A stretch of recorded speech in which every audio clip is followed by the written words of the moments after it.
Il s'appelle le champion des champions. Il s'appelle la puissance de Dieu.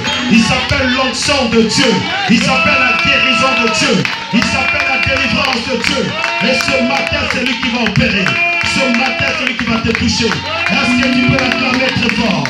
Parce qu'il est la guérison ce matin dans ta vie. Il est la victoire ce matin dans ta vie. Amen. Vous savez tous bien aimé la scène de notre grand thème est, quoi qu'on ne l'a pas mis sur l'affiche, c'est je marche vers ma destinée et rien ne peut m'arrêter. Amen. Je marche vers ma destinée et rien ne peut m'arrêter. Tourne-toi vers ton frère, vers ta sœur, dis-lui, je marche vers ma destinée et rien ne peut m'arrêter au nom de Jésus-Christ. Amen. Amen. Alléluia. Est-ce que tu peux lui dire avec autorité, je marche vers ma destinée et rien ne peut m'arrêter au nom de Jésus-Christ. Amen. Bien-aimés dans l'esprit, écoutez. Nos textes principaux que nous avons vus il y a un mois et demi n'ont pas changé. C'est notre référence biblique, on ne le lira pas ce matin. C'est dans Marc chapitre 4, 35 à 41 et le psaume 23. Amen.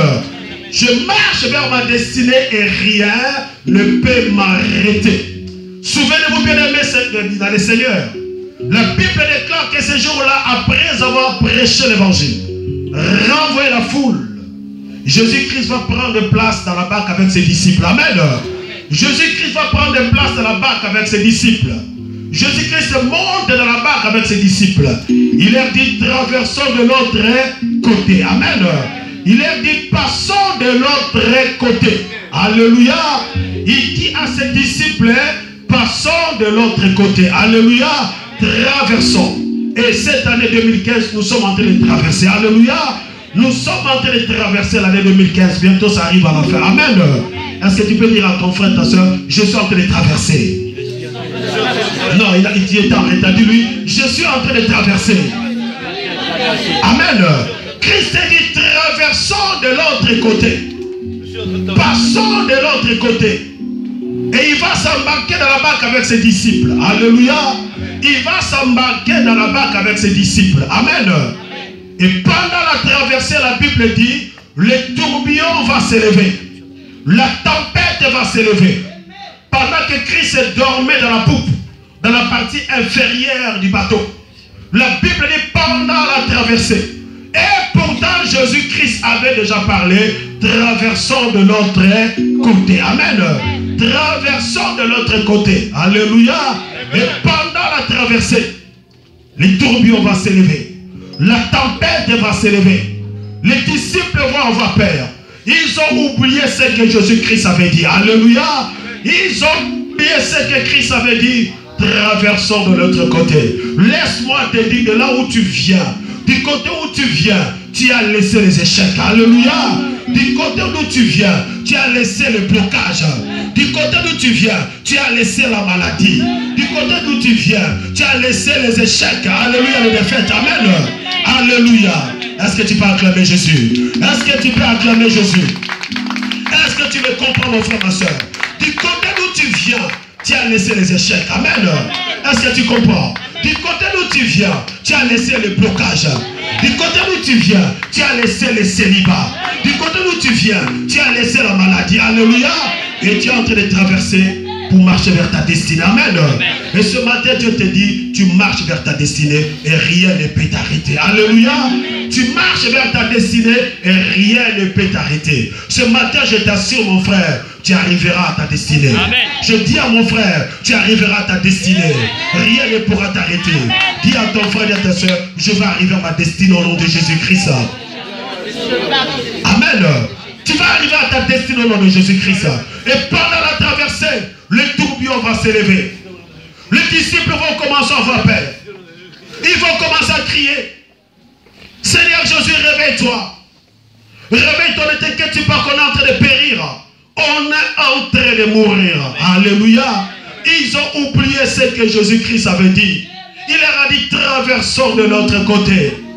Mais le tourbillon s'est élevé. La tempête s'est élevée. Ils sont partis réveiller Jésus. Pendant que Christ s'est reposé tranquillement. Ils ont dit, Seigneur, ne t'inquiète pas. On est en train de mourir. Mais les disciples, ils ont oublié quelque chose. Ils ont oublié qu'il est écrit, l'Éternel est mon. L'Éternel est mon. Je ne manquerai. Il me dirige près des eaux. Il restaure. Il me conduit dans les sentiers. À cause, même quand je marche dans la vallée de l'ombre de la mort, je le crains. Car tu es avec ta houlette de ton bateau. Me rassure. Il dresse devant moi une table. Et en face de mes adversaires, il voit ma tête d'huile et ma coupe d'abord. Oui, le bonheur et la grâce m'accompagneront tous les jours de ma vie. Et j'habiterai dans la maison éternelle jusqu'à la fin de mes jours. Est-ce que tu peux acclamer pour toi, mais parce que tu as bien compris que l'Éternel est ton berger. Tu ne manqueras de rien. La Bible dit même quand tu marches dans la vallée de l'ombre de la mort, tu ne crains aucun mal. Je dis à une soeur, je dis à un frère, même si tu traverses la vallée de l'ombre de la mort, tu n'auras pas peur. Alléluia. Ne crains pas parce que Dieu est avec toi. Ne crains pas parce que Dieu est avec toi. Même si tu traverses la vallée de l'ombre de la mort, mon frère, ma soeur, ne crains rien parce que Dieu est avec toi. Dieu est avec toi. Même si tes ennemis font des pièges contre toi, laisse-moi te dire, ne crains pas parce que Dieu est avec toi. Amen. La Bible dit que 1000 tombent à ton côté, que 10 000 tombent à ta droite. Tu ne seras jamais atteint. Alléluia. De te proposer seulement, tu regarderas et tu verras la rétribution des méchants. Et ce matin, Dieu est avec toi. Est-ce que tu peux acclamer Jésus? Est-ce que tu peux acclamer Jésus? Répète après moi. Je vais arriver à ma destinée. J'atteindrai ma destinée. Au nom de. Au nom de. Est-ce que tu peux acclamer Jésus? Acclame Jésus très fort. Acclame Jésus très fort. Écoutez, les tourbillons s'est élevé. La tempête s'est élevée. Ils ont oublié l'Éternel, mon berger. Ils vont réveiller Jésus-Christ. Jésus-Christ va s'élever, il va dire à la mer, tais-toi, silence. Ils vont t'étonner. Quel est cet homme qui commande même au vent à la mer? Laisse-moi te dire que le Seigneur Jésus-Christ que nous prêchons, il est le Tout-Puissant. Amen. Peu importe la situation dans ta vie. Parce que bien aimé, comme Jésus-Christ est dans la barque c'est l'image de ta vie. Amen. Christ est en toi. Dis à ton frère, ta soeur, Christ est en moi. Dis à ton frère. Bien aimé, dis à ton frère, dis à ta soeur, je suis la barque dans laquelle Jésus-Christ est monté. Dis à ton frère, dis à ta soeur. Bien aimé, notre vie est comparée à cette barque. Jésus-Christ a plus place dans notre vie. Alléluia. Je suis la barque où Christ est monté. Est-ce que tu comprends ça? Dis à ton frère, dis à ta soeur, je suis dans la barque où Christ est monté. Dis à ton frère, dis à ta soeur. Amen. Christ a pris place dans cette barque où tu es. Même quand la tempête s'élève, même quand le vent se soulève, laisse-moi te dire, Christ est dedans. Alléluia. Christ est dedans. N'aie pas peur des tourbillons qui s'élèvent devant toi. N'aie pas peur des tempêtes qui s'élèvent devant toi. Parce que dans la barque, Jésus-Christ est dedans. Alléluia. C'est cela qui conduit ma vie. Peu importe le vent qui peut souffler devant moi, tant que je sais que Christ est en moi. Moi, je suis la barque dans laquelle Christ est monté. Je n'ai pas peur. Alléluia. Parce que je sais que Jésus-Christ est dans la barque. Amen. Amen. Et ta vie représente la barque de Jésus-Christ. Amen. Dans laquelle Jésus-Christ est monté. Il va dire au vent, à la mer, tais-toi, silence. La Bible dit, il y a un silence. Ils ont dit, quel est cet homme qui peut commander à la mer, même au vent? Qui peut commander à la nature? Laisse-moi te dire, celui qui est le créateur des choses qui sont dans les cieux, sur la terre et sous terre. Amen. C'est en lui, pour lui et par lui, ont été créées toutes choses dans les cieux, sur la terre et sous terre. Est-ce qu'on peut acclamer notre Seigneur Jésus le Créateur? Est-ce qu'on peut l'acclamer très fort? Est-ce qu'on peut l'acclamer en poussant des cris de joie? Écoutez bien aimé dans le Seigneur. Tu vas arriver à ta destinée. Il leur a dit, homme de paix et de foi. Pourquoi avez-vous peur? Laisse-moi te dire en ces 3 semaines, bien aimé, tu vas te réapproprier ta destinée. L'ennemi est venu te troubler un peu. L'ennemi est venu te troubler durant cette année 2015. Mais laisse-moi te dire, durant ces 3 semaines, tu vas te réapproprier ta destinée. Tu vas récupérer ta destinée. Parce que l'ennemi est venu un peu te déstabiliser. L'ennemi est venu un peu influencer ta vie. Mais laisse-moi te dire, Christ est toujours avec toi. Amen. Christ est toujours avec toi au nom de Jésus. Amen. Peu importe le vent qui s'élève, Dieu te dit ce matin, tu ne mourras pas. Amen. Tu ne mourras pas. Les apôtres avaient peur du vent. Ils avaient peur du tourbillon. Ils ont cru qu'ils allaient mourir. Non. Dieu te dit ce matin que tu ne mourras point. Alléluia. Tu ne mourras point. Même quand tu traverses la vallée de l'ombre de la mort, laisse-moi te dire, tu ne mourras point. Alléluia. Même si on te jette dans le feu, laisse-moi te dire, Dieu sera dans le feu et tu ne mourras point. Alléluia. Parce que le Dieu que nous prêchons, c'est un Dieu puissant. Il se nomme le Dieu de toute la terre. Amen. Et ce matin, mon sous-thème est avec Dieu qui perd calme. Je rentre maintenant dans mon sujet du jour. Nous avons développé le grand thème, le sous-thème étant l'affiche avec Jésus-Christ qui perd calme. Regarde ton frère, regarde ta sœur, dis-lui, avec Jésus-Christ qui perd calme. Dis à ton frère, dis à ta sœur. Avec Jésus-Christ qui perd calme. On va se mettre debout, s'il vous plaît, pour faire la lecture biblique. On va se mettre debout, s'il vous plaît. Dans le livre de 1 Samuel, chapitre 1. 1 Samuel, chapitre 1. On se met debout avec sa Bible. 1 Samuel, chapitre 1. C'est un texte qui est long, on le lira paragraphe par paragraphe. On lira tout d'abord du verset 1 au verset 11. 1 Samuel, l'Ancien Testament. On se met debout, s'il vous plaît. 1 Samuel, chapitre 1, du verset 1 au verset 11. Je lis la parole au nom du Seigneur Jésus-Christ de Nazareth. Amen.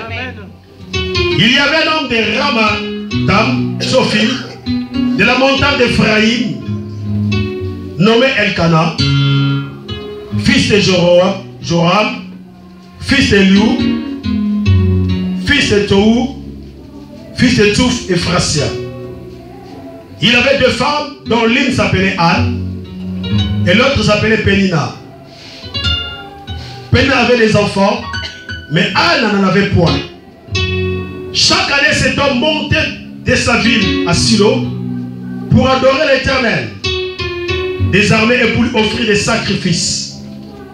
Là se trouvaient les deux fils d'Élie, Ophni et Phiné, sacrificateurs de l'Éternel. Le jour où Elkana offrait son sacrifice, il donnait des portions à Pénina, sa femme, et à tous les fils et à toutes les filles qu'il avait d'elle.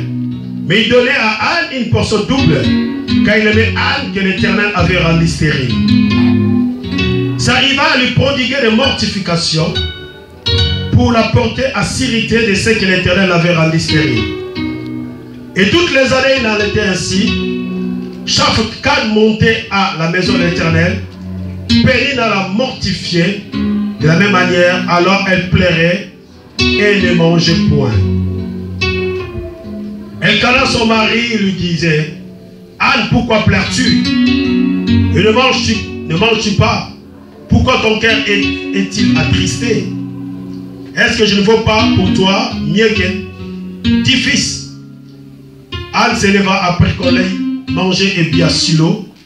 Les sacrificateurs Élie étaient assis sur un siège près de l'un des poteaux du temple de l'Éternel. Et l'amertume dans l'âme, elle pria l'Éternel et elle versa des pleurs. Elle fit un vœu en disant: Éternel des armées, si tu daignes regarder l'affliction de ta servante, si tu te souviens de moi, et n'oublie point ta servante, et si tu donnes à ta servante un fils, je le consacrerai à l'Éternel pour tous les jours de sa vie, et les rasoirs ne passeront point sur sa tête. Pour l'instant, on s'arrête là. On peut s'asseoir, s'il vous plaît. Est-ce que quelqu'un peut acclamer pour la parole? Est-ce que quelqu'un peut acclamer pour la parole? Est-ce que quelqu'un peut acclamer pour la parole? Là, je n'entends personne. Est-ce qu'on peut acclamer pour la parole de Dieu? Est-ce que quelqu'un peut acclamer pour la parole? Non. Est-ce que quelqu'un peut acclamer pour la parole? Quelqu'un qui aime la parole peut acclamer. Si tu n'acclames pas, ça dit que tu n'aimes pas la parole. Si tu n'acclames pas, tu n'aimes pas la parole. Si tu acclames la gloire de Dieu dans ta maison. Si tu acclames, le Dieu te lève ce matin. Si tu acclames, la guérison de Dieu pénètre ta vie.